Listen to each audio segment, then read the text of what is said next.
درود برادران عزیز، من از فرصت استفاده بوده میخواهم که درود خود را بر آن مجاهدانی که امروز در افغانستان، پاکستان و سرزمین های دیگر هستند برسانم.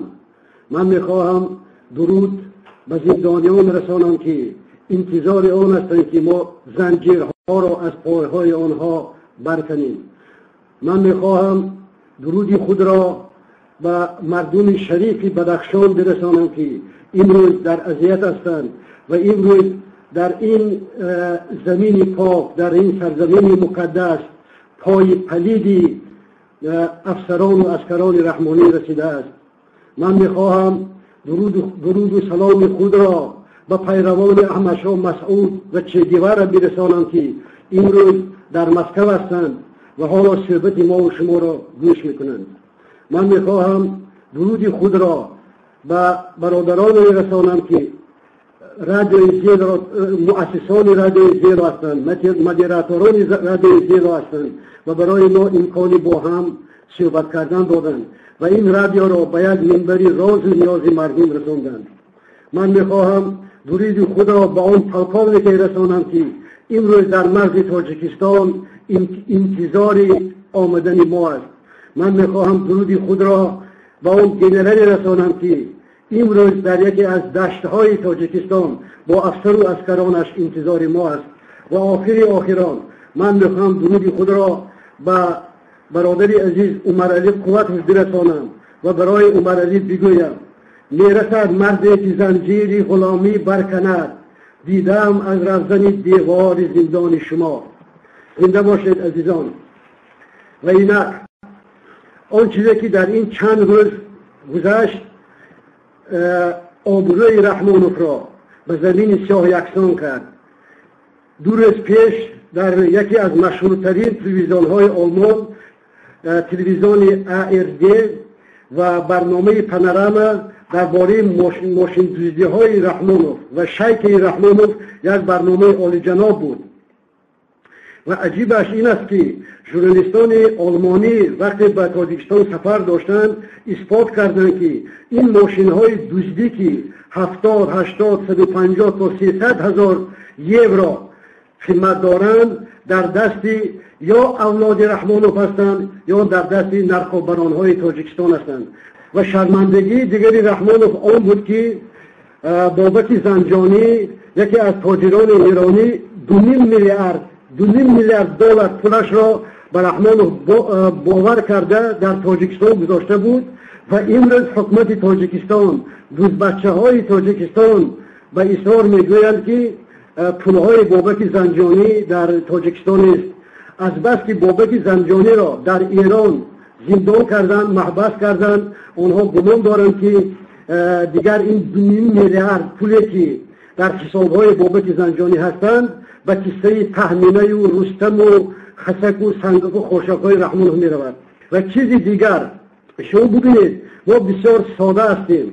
ما هنوز از مکر و حیل رحمانوف سیر نشده ایم.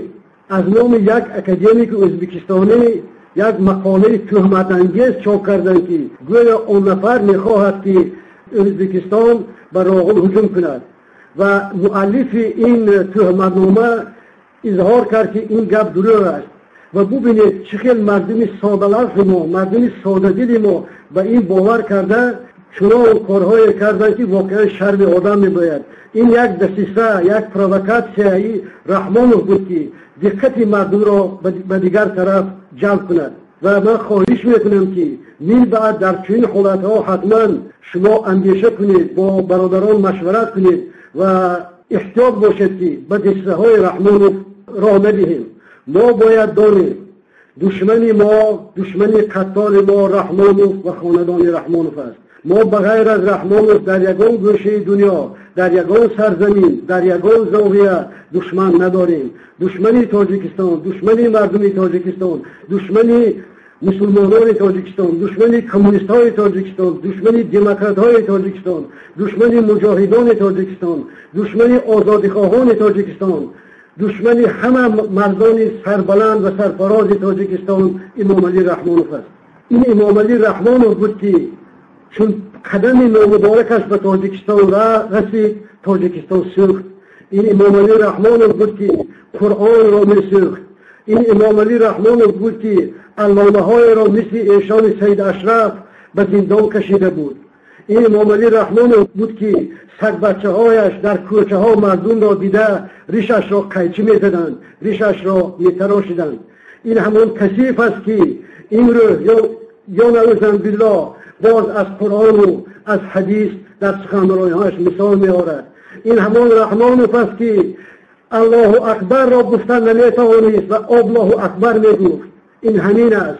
این به نام خدا یک سوره یک آیت نمیداند. این دشمنی هم اسلام و هم دشمنی انسان است. اگر این انسان نشد مگر 2 سال باز در بدخشان جنگ میکرد. اگر این انسان نشد از صلح گپ میزد، از آشتی گپ میزد، پیش مردمی سربلندی بدخشان سر فرو افکنده بود که بیاید صلح کنیم، ولی او نترسید. امام نظر را کشت. یک مردی که بیمار بود در دم مرگ بود نامردانه کشت. این بود که سبزلی را کشت، سبزلی واقعا سرسبز و سربلند را. این همان رحمانوف است که چند روز پیش 2 جوان بدخشانی را که نام یکی دلیر خوشدل و دیگری سیاب آخوند قدرموف بودند، اینها را از سرشان اسکرای رحمانوف نامردانه پراندند که چشم مردمی بدخشان ترسد. این همان رحمانوف است که یک موسیقی جادتان باشد نزد کسی رحمانوف آمده بود و خود را آتش داده بود. این موسیقی را دیوانه اعلام کردند و این موسیقی بیچاره بعدا کشته شد. و چند روز پیش باز شما دیدید که یک نفر دیگر، یک جوان دیگر، عبدالرحمن دولتوف، نزد خانه رحمانوف آمد که به خودش آتش داد از ناامیدی. شرمندگی دیگری رحمانوف بود که یک خانم ایرانی، یک خانم گریزه، یک خانم مهاجری که این مهاجر به تاجیکستان آمده بود که در اینجا پناه یابد، تاجیکان را همدل و همزبان خود می شمارید.